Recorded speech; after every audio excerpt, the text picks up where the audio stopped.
Os elementos da cultura popular que atravessaram o Oceano Atlântico junto dos imigrantes italianos que chegaram por aqui sempre foram o foco de pesquisa da professora Cleudes.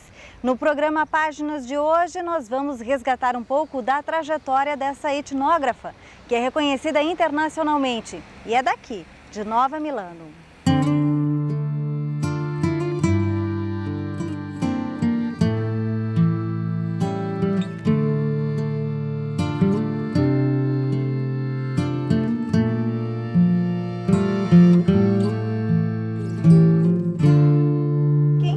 Cleudes? Ninguém. A minha tendência é dizer que a Cleudes é uma professora que nasceu em Nova Milano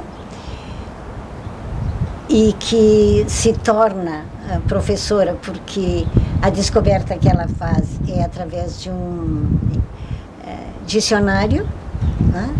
E o mundo da palavra acabou sendo o mundo de referência. É a pessoa que está sempre disponível. É impossível aparecer algum problema na frente dela que ela diga não tenho nada a ver com isso. Quer dizer, ela está sempre disposta a encarar qualquer problema que apareça na frente dela. Não interessa se ela esteve na origem ou se não. Isso é de uma generosidade muito grande, né? Porque a pessoa Então, em função disso é que ela acabou tendo uma carreira, em certo sentido, múltipla, mesmo dentro da universidade, né? A Cleudes é incrível, né? Eu aprendi muito com ela, né?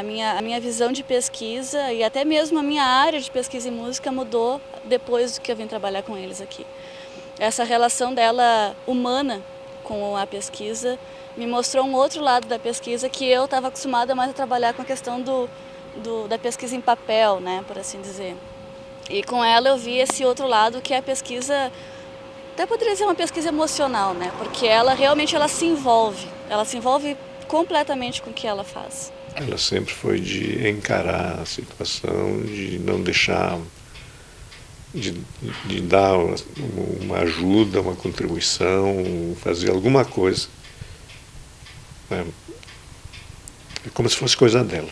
Sendo uma filha de camponeses, querendo estudar, num período em que as escolas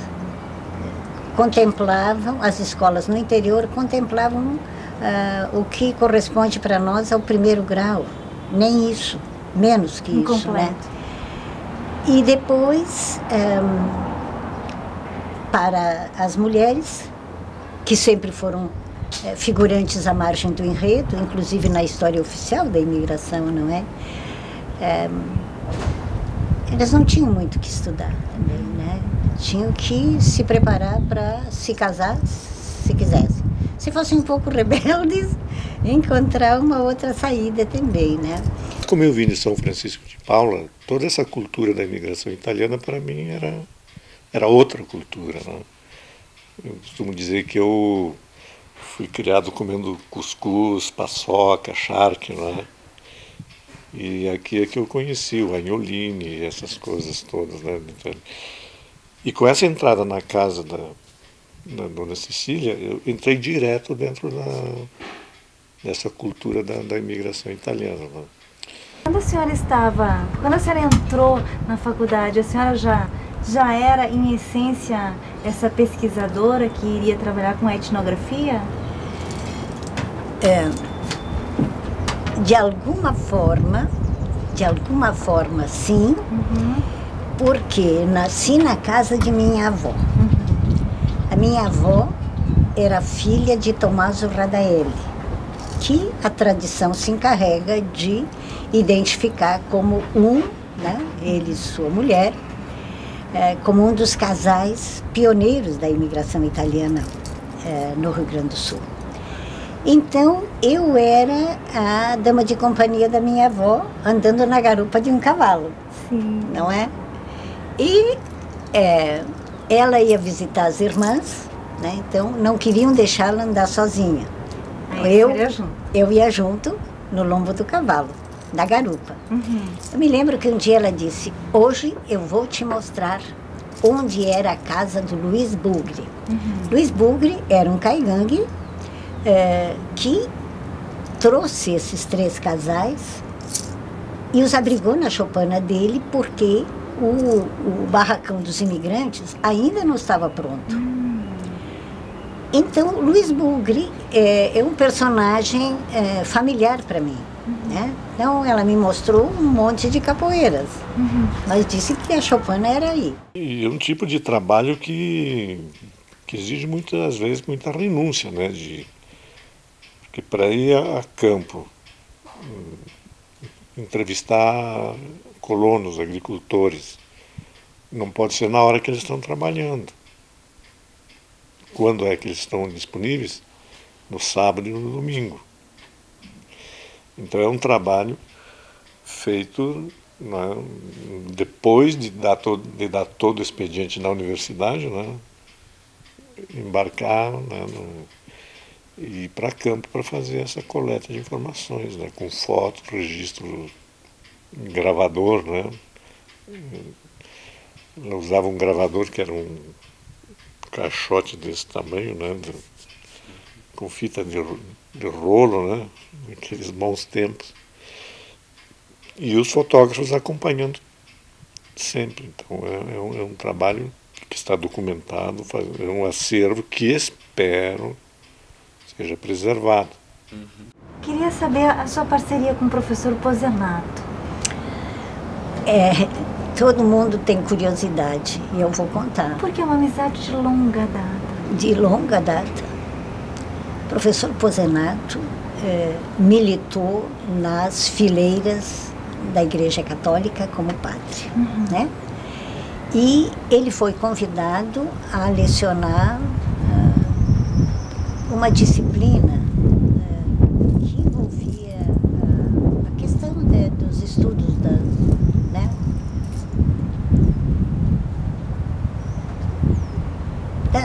da literatura com esse viés religioso, vou simplificar. E vem dar aula no curso de hoje letras, né?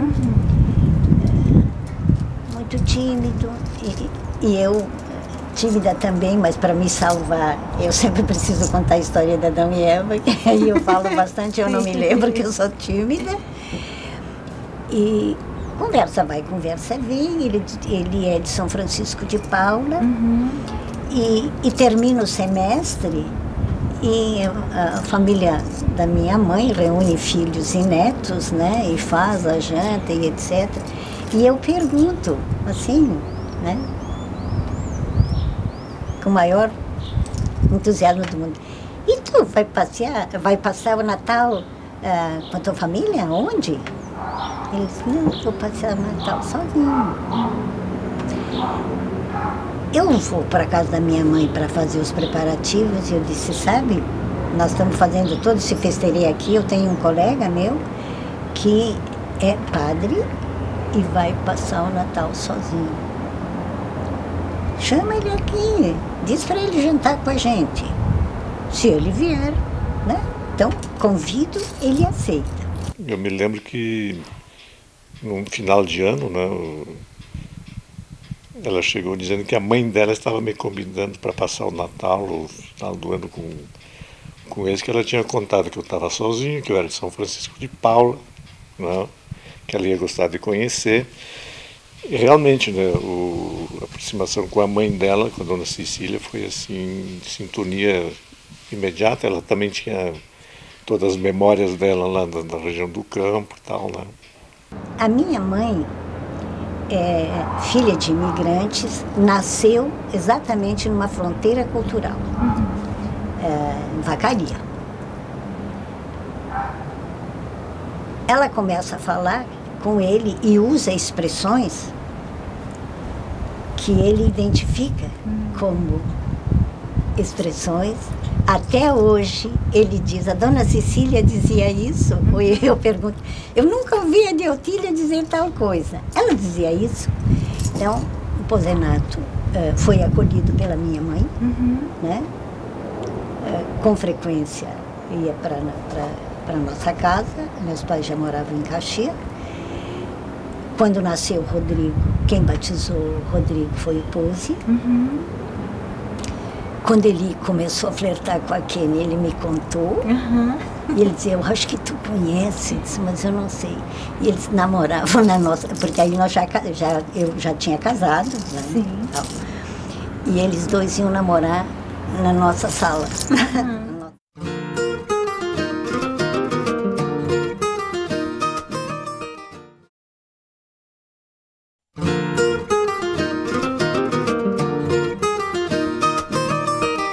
No programa Páginas de hoje, estamos conhecendo um pouco da trajetória de uma pesquisadora e etnógrafa que dedicou parte de sua vida ao estudo dos elementos culturais populares. Ele escreve o quatrilho porque as nossas arcas vinham cheias de história. E ele fazia os seminários. Né? Então, ele estudava uma dimensão cultural, né?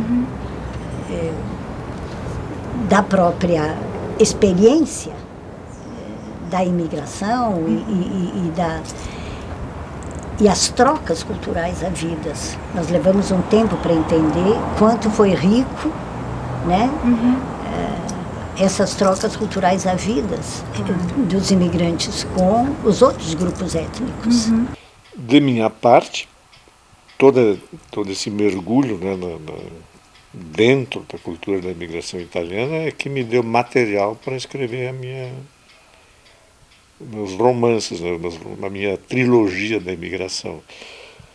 Quando eu faço o projeto de escrever essa trilogia, eu estou trabalhando no ICIRS, né, e vendo o material que estava aí.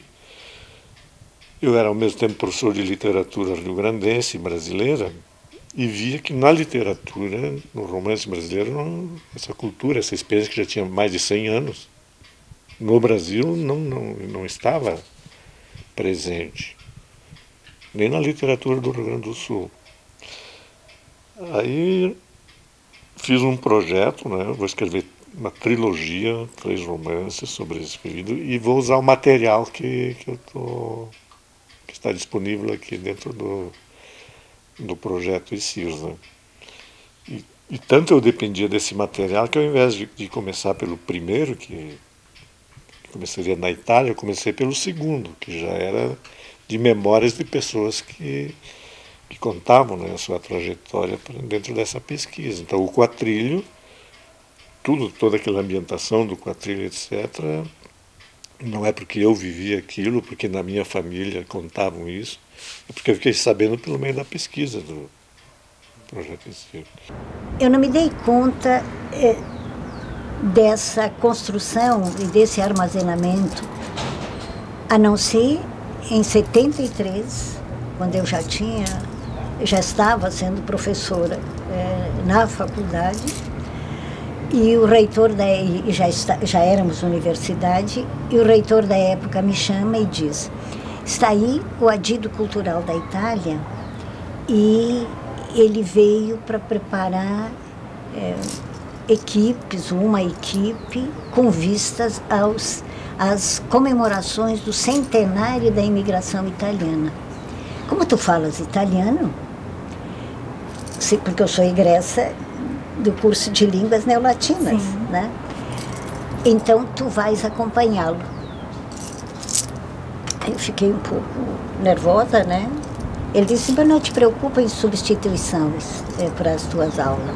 Vai, acompanha e veja o que ele quer fazer. Então fui, né? Bem faceira, dizendo aqui é tal coisa, aqui é tal outra. Aí, por ocasião do centenário da imigração, nos anos 70, a universidade começou a se envolver no intercâmbio com a Itália para conhecer, estudar mais a fundo na história. E acabamos criando um instituto, se chamou Instituto Superior Brasileiro Italiano de Estudos e Pesquisas, resumido em ISBIEP. E dentro do ISBIEP se começou a fazer pesquisa, né, da cultura da imigração. E aí isso foi iniciativa da professora Cleudes, né, que ela, em contato com os italianos de Pádua que estiveram aqui, eles chamaram a atenção para toda essa fortuna cultural que havia aqui, não é? Que ninguém havia explorado ainda. A cultura do imigrante aqui continuava a mesma que tinham lá quando saíram de Pádua, do Vêneto, da Itália. O que é que ficou, o que é que mudou? Lá pelas tantas ele me diz: o que a universidade está fazendo para registrar essa experiência extraordinária? Pela minha cara de sonsa, que não tinha entendido nada, ele diz: me diga, você sabe como sua avó guardava o fermento do pão? Ele usa a palavra fermento no italiano gramatical, lievito, que eu não me lembrava mais dele. De novo, cara de parede. Ele para um pouco, eu me lembro até onde estávamos. Ele diz: você sabe como sua avó guardava a mãe do pão? Por analogia à mãe do fogo, porque a brasa coberta, é preciso cobrir a mãe do fogo antes de dormir, né? Sim. Então, quando ele me diz se eu sei como minha avó guardava a mãe do pão, eu entendi. E esse momento, com certo entusiasmo e exagero da minha parte, foi o momento da minha epifania. Sim. Aí então, dentro do ISBIEP, ela criou um projeto, né, de estudos da cultura, e o projeto se chamou exatamente assim: Elementos Culturais, né, da Imigração Italiana, né, no Rio Grande do Sul, que se tornou conhecido nacionalmente e internacionalmente com o nome de ESIRS, né? Hoje, a produção do ESIRS, que durou mais de 30 anos, né, sob a direção dela, é reconhecida, né? O ESIRS ganhou 2 prêmios do Ministério da Cultura, né? O prêmio Rodrigo Melo Franco de Andrade. Só esses 2 prêmios são suficientes para dizer como foi importante para o Brasil, né, esse trabalho. Essa pesquisa sobre a imigração italiana, tudo que ela conseguiu com o projeto ESIRS, é a vida dela. Foi a vida dela, né? Foram mais de 30 anos trabalhando com isso, tudo que ela construiu, tudo que ela conseguiu modificar também na cidade, na região, sobre a perspectiva do imigrante, né? Ou seja, é uma luta de muito tempo, é uma vida, né? E a gente percebe isso na forma como ela fala. Ela é emocionada, ela cativa a gente. Bom, para a região, ela sem dúvida, por causa da pesquisa, ela contribuiu para o que nós chamamos, né, a recuperação da autoestima da população. A começar pela questão do sotaque, que eu sei, como eu cheguei de fora aqui, a primeira coisa que me chamou a atenção no ouvido era o modo de falar com esse sotaque, né? Em vez de dizer pão é pom, né? Mão é mon, etc. E ela fez um trabalho muito grande, então não apenas de pesquisa, mas de ir, quando ia a campo, ela ficava explicando para as professoras do meio rural, para os cidadãos, para as mulheres, como é que funciona a formação da pronúncia das palavras. E como eles tiveram uma formação desde a infância para falar italiano, né, o italiano, como chamam aqui, vão guardar isso pelo resto da vida, como um americano que aprende português, vai falar com sotaque americano, alemão, idem, assim por diante, né? Então, a minha trajetória se fez dentro dessa perspectiva, né? Quando eu entendi que havia uma discriminação, eu vou falar da experiência do ESIRS, né? Uma discriminação por parte dos descendentes de italianos que não conseguiam pronunciar, né, os fonemas da língua portuguesa, os 2 R's em posição mediana, as nasais que não existem em italiano e tudo mais. Achei que essa era a minha tarefa. Então, nós reuníamos as comunidades na capela para que coubesse todo mundo. Eu desenhava o aparelho fonador e explicava por que era difícil dizer mão, pão, carroça. Quando eles entendiam aquele choro silencioso e comovido, a academia nunca me presenteou com emoção igual, nunca. E um outro trabalho importante que ela mostrou, e isso é importante para a região toda, a recuperação da cultura da cozinha da imigração. Eu acho que ela não concluiu ainda está trabalhando nisso, ela não deixou de ser pesquisadora, mas é uma contribuição da mais alta importância, né? O que mais me marcou foi realmente essa visão, essa relação apaixonada que ela tem pelo trabalho, pela pesquisa, né? Esse contato, esse tempo que eu trabalhei, por exemplo, com ela no IFAM, em Santa Teresa, né? Esse contato com as pessoas, a forma como ela contata as pessoas, a forma como ela pesquisa, é apaixonante, é impressionante.